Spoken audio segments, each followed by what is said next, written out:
Hey guys, this is Nod Lammers of Invoked 101. Welcome back, and today we're going to be taking a look at my first place Phantom Knight deck profile. So what happened was me and Mio actually built this deck together.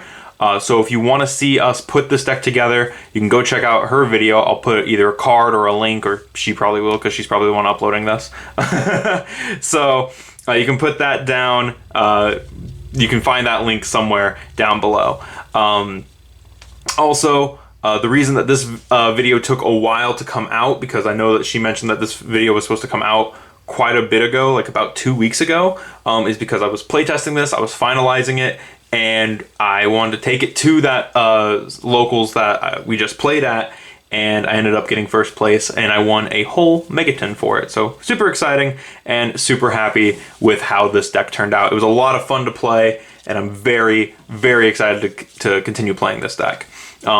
Couple other things just to get them out of the way. If you feel like supporting the channel, you can drop a like and a subscribe, of course. There's also the links down below where you can join our Discord, where you can see all the other stuff. There's also a link to our Teespring, so if you feel like getting yourself some Invoked 101 or Speedroid Cult merch, that's all down there, as well as the link to our Your Playmat discount code. You can click that. You can get some super cool custom sleeves or a custom playmat, just like the ones you see here, and you can use code INVOKED10YP to get 10% off, or just click that affiliate link down in the description. With all that said, I'm going to set the extra deck and the spells and traps off to the side, and we'll get right into the main deck monsters. Today I'm using the old camera because my phone is having some problems with the transfer port, the USB-C port, so I'm switching back to the old camera for right now, and no face cam simply because I don't have the second camera set up. But anyways, we're starting us off. We of course have 3 Phantom Knight Torn Scales. This guy's really cool. Discard 1 card, send a Phantom Knight from deck to grave, and if a Phantom Knight card is banished, you can special summon this card from the graveyard, but banish it when it leaves the field. Super good card. One of the best starters in the whole deck, and also one of the best pieces of bait in the whole deck. After that, we have our main Phantom Knight extender, Silent Boots, who, as you guys probably know, he special summons himself if you control a Phantom Knight monster, and he can banish himself to search a Phantom Knight spell or trap. Super amazing card. Definitely really useful in just extending those combo strings. Next up, I was playing the Phantom Knight's Ancient Cloak, who has the ability to, while in attack position, you can swap into defense to give a monster or a Phantom Knight on the field, a dark monster on the field, a bonus 800 attack until the end of the next turn, which is really nice. And then you can banish him from grave to search a Phantom Knight, the Phantom Knight card. It is important that you specify the Phantom Knight. But yeah, this guy's really good, especially for buffing Rusty Bardiche. It's super good. Then we have our 2 kind of whatever Phantom Knights. We have 1 Ragged Gloves. This guy is a Foolish Burial. If he's in grave, you banish him, and he foolishes any other Phantom Knight card from deck. And then he has a bonus effect where an Xyz monster that was summoned using this card gets 1,000 attack. It's pretty alright. And then there's Stained Greaves, which I never really used. He has the ability... also, shout out to my boy James for just hooking me up with the super rare, because Mio didn't have one, so... big thanks to him. But he has the effect to banish himself from grave to special summon a Phantom Knight from hand. And then he has another ability where if he's in the hand and you special summon a Phantom Knight, you can special summon him and then increase both of their levels by 1. Or increase his level by 1. So the only real scenario that this comes up in is if you open him plus Brigadine. But that never really came up. And then we have the honorary Phantom Knight, Kajamusha Knight, which, again, shout out to my boy Tyler right here for these ones, hooking me up with a pretty good deal on the Kajamusha Knights, as well as some other stuff that I picked up from him that you'll see in a future video. But yeah, Mio got rid of her secret rare ones, and he hooked us up with some brand new secret rare ones. So big shout out to that. Which, of course, all he does is when you normal summon a level 3, you can special summon him from the hand. So really good for chain blocking the tour guides, essentially, is what he does. Which, speaking of tour guide, so we're going to get these guys off the table real quick. That's it for the Phantom Knight stuff. Pretty decent sized Phantom Knight package. Speaking of tour guide, we are playing triple tour guide from the Underworld. This is one of your starters. Although I found myself, I anytime I saw this, I also opened Torn Scale. So I almost always went with Torn Scale instead of this, which I feel is better because more people are inclined to hit this with the hand trap. So that's just me. And of course, we play the 2 Garnets, Seer and Graph. I never drew Graph. I only ever drew Seer, which really sucked. Because if you draw a Graph, you can at least kind of combo through it. So I found myself just special summoning them and then linking them away and not getting their other effect, which is the good part of the Burning Abyss stuff, is even if you draw the Seer, you can just special it and continue comboing with the Cherubini. And Cherubini will then just become a Foolish for a Phantom Knight, which is really nice. Other extending monsters, Psychic Tracker and Wheeler, one of each. No real purpose for one of each. These are just the ones we had. I had a Wheeler in the binder, and we have a ton of Psychic Trackers, so yeah. And might as well just play one of each. It doesn't really matter. You could just play 2 Trackers because they're bigger if you really wanted to. And then 1 Jackalope and 1 Tsukinoko. So the reason we play these is because they're really good with Torn Scales. You discard Tsukinoko effect, it summons itself. Same with Jackalope, you discard it, it specials, right? Special summon 1 danger. Or wait, no, hang on. Special summon a danger from your deck. So it would just summon the Tsukinoko. So yeah, that's what those are there for. And then you can also just reveal them in your hand and either let them get sniped or special and draw a card, which is kind of nice because it could also knock a Phantom Knight out of your hand. That's it for those guys.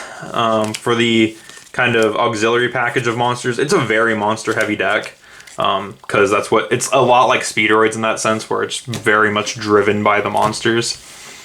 For hand traps, which I didn't see too often, double or triple Ash Blossom, Enjoy Spring, double Ghost Bell, and double Effect Veiler. These are the ratios that I've seen a few other Phantom Knight players using, and they're all right. I didn't see Ghost Bell at all, I don't think, and the one time I saw Ash, I also saw Veiler, and I was able to set up Bardiche double Fogblade. So I Fogblade twice, and this was in the final, so I went Fogblade, Veiler, Fogblade, Ash. Like, so, and they were like, I guess I just don't get to play. And I was like, well, I'm trying. But yeah, so there's the hand trap lineup. And yes, it's a Dragoon deck. It is.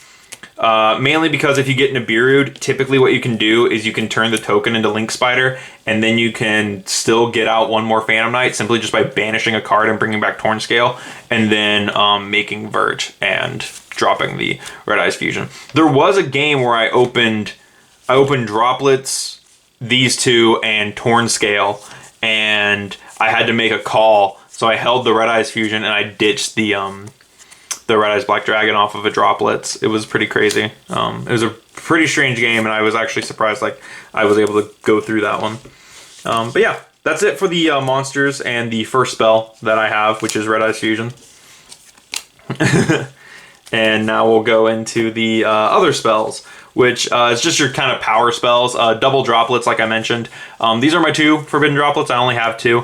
If you want to play something that's not Forbidden Droplets, you could play Imperms. Imperms fit really nice here. You could play the 3rd Veiler and the 3rd Ghost Bell. You could play double Nibiru. You could really put whatever, Forbidden Chalice even, you could put here. It really is a pick whatever. Droplet is just really strong in Phantom Knights because you can set this and a Fogblade, use your Fogblade, and if they don't send the monster away and they get something else on board, you can flip the Droplet, send the Fogblade, and then and then that's like double advantage off of the Droplet. Like, you lose nothing that way. It's very nice. Next up is 2 emergency teleports, which I think these gone up in price, and I'm kind of sorry about that, but these are just like to help you extend through stuff, and they're kind of nice to have. And then 1 called by and 1 Rhoda, which is, Rhoda because it's a warrior deck, and called by because it's called by. If you do have them, I guess you could play crossouts right here. I only have 1 crossout currently. But yeah, moving into the traps.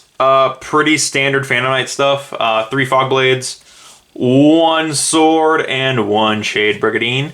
Brigandine is mostly just a monster extender, although I never grab this. So I'm thinking about switching it for the rank up magic, because my Raiders Knight did get hit with Imperms a couple times, Imperm Veil or whatever. So I'm thinking about switching this for the rank up magic spell card instead, just so that way I can use that. The reason you're playing Phantom Knight Sword is so that way you can send it and use it as a Reborn during your turn. It does come up every now and then where you do want to ditch this. So yeah, but the Fog Blades are the main bit of the deck. Also, Sword is kind of decent because it lets you protect your Phantom Knights and it gives them a bonus 800. So it's like a pretty substantial little buff. That is it for the main deck. Moving into the extra. Of course, 2 Break Swords. Break Sword is really good. Targets a card on the field, targets a card on each side of the field, pops both of them, and then if he's destroyed, you get a special summon 2 Phantom Knights with the same level, and then increase their level by 1. Really, really nice card, and it makes me super happy that this card still has a place in the deck, because you get to effectively pop 2 with the way that this works, and then swing for massive damage, and I'll get to that in a bit, because that comes off with Raiders Knight. Raiders Knight is amazing. He's one of the new cards from Phantom Rage that we got. I don't know if he's in the Mega Tin, so I can't say for sure. But he needs 2 level 4 Dark Monsters, which Break Sword will give you.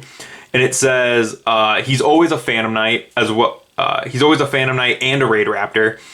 And his effect is you can detach a material from this card. Special summon from your extra deck 1, the Phantom Knight, Raid Raptor, or Xyz Dragon, Xyz Monster that's a rank higher or lower than this card. So you either summon a 3, so you can summon Break Sword on top of it, which is kind of nice. I don't know if there's actually like a Raid Raptor level 3 that you would want to summon on top of this. Yeah, anyway, there's a rank higher or lower than this card. By using this card as Xyz material, it's treated as an Xyz summon. You can only use this effect of Raiders Knight once per turn. And then it says, doesn't it destroy itself, but destroy it during your opponent's next end phase. So, but there's a thing with Arc Rebellion where it dodges that, because this card cannot be destroyed by card effects. So Raiders Knight can't kill this one. So what's really cool about this guy, it says it needs 3 level 5 monsters. But then it says, this Xyz summon card cannot be destroyed by card effects. You can detach 1 material from this card. This card gains attack equal to the total original attack of all other monsters on the field. Then, if this card has a Dark Xyz monster as material, negate the effects of all other face-up monsters on the field after this effect resolves. You cannot declare attacks with other monsters for the rest of this turn. You can only use this effect of Arc Rebellion once per turn, which is insane. I won a lot of games this way. There was a point where my opponent used Cosmic Cyclone, and I put this up to 87, so it did 77, which was really nice. And then what's really cool about this guy is, especially against Ignister, while it does have a 0 pointed on the card specifies its original attack becomes. And because it's unaffected by other card effects, it won't get negated by this. But this also is checking for the stat line before it negates. So it checks for stats before it negates stuff with the Xyz material. So really cool card, and this is 100% like, this is the way that I beat my final round, which was Ignister, and they put the big level Link 6 guy on board. Arc Rebellion is insane. Then I played 1 Leviair, of course, just to get back the stuff. This is for a combo that goes into Appaloosa and also gives the what's this called? The Rusty, the bonus 800. And then this is my 15th card. You can really play whatever you want right here. I just played this because it was a big, beefy rank 3, and I wanted more rank 3s to play. So this is the one I went with. Even though I know he's kind of terrible, but he's big, he's strong, and he punches over stuff. So I went with Acid Golem. That's it for the Xyz monsters. But if you do know a better card, just in general for the extra deck of Phantom Knights to play instead of this, don't say Draco Future. I know Draco Future exists. I wish I had one. But yeah. Then I played 1 Link Spider. This is for like the Nibiru play, like I mentioned. 1 Cherubini, because it sends us cost, and that's incredible. So what this does, it sends a level 3 from deck to grave as cost, and then you target itself to make it gain the attack stat of the sent monster. It's pretty cool. Stuff it points to can't be destroyed by card effects, which is really nice.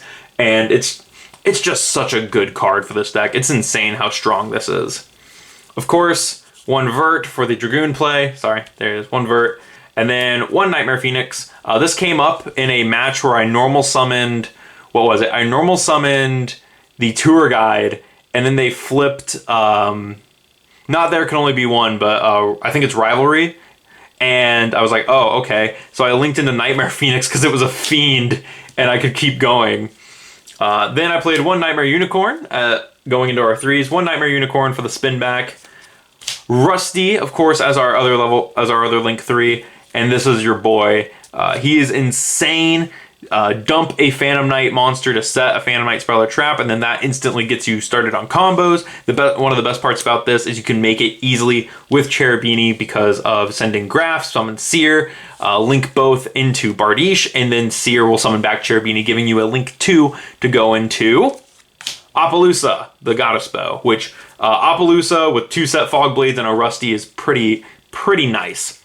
Then I played one Boral Sword Dragon because there was a moment where I was playtesting against Adignisters, again with my buddy James, and I was playing some other stuff, and Boral Sword would have come up because I had the materials on field, and I should have, and I was playing some other stuff in the extra deck, so I went with the Boral Sword.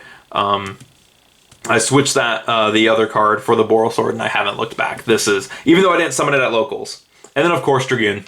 Because I mentioned earlier there was Dragoon in the deck, so of course Dragoon. That's it for the extra deck. I do have a side deck for this, which I'm just going to run through. I'm not going to go too heavy in detail about that. Because again, like I always say, your side deck should depend on what your locals is, so do, play accordingly. Simply played 3 Nibiru, 3 Lancia, 3 Drolls, a Harpies, 2 Twin Twisters. These should have been Cosmic Cyclones. All 3 of these should have been Cosmics. And Dark Ruler No More. I felt these were the best ones for my locals. I felt like even though the locals that we're playing at is still growing and people are changing their decks up, I felt like these were some of the best cards to play for that. So, and maybe that will change in the future. Who knows? Maybe once we start getting more people, the side deck will change even more. But anyways, that is it. And this has been the first place Phantom Knight deck profile. I'm super excited about this deck. This deck was so much fun to play. I had a lot of fun playing this, and just like it's been a hot minute since I've gotten first at locals. Just because like I've been so stuck in trying to play Invoked. So playing something like this, which is a bit different, it's more combo focused, but it still has that control aspect that I really like. So yeah, this was a really nice change of pace, and I'm definitely excited to keep playing this. But anyways, let me know what you thought in your comments below, and let me know what you guys thought in the comments below. And of course, once again, big shout out to James, Tyler, and of course, Mio for letting me borrow all her Phantom Knight cards, because almost every card in this deck is hers. But yeah, so thank you guys for watching, and I will see you guys in the next video.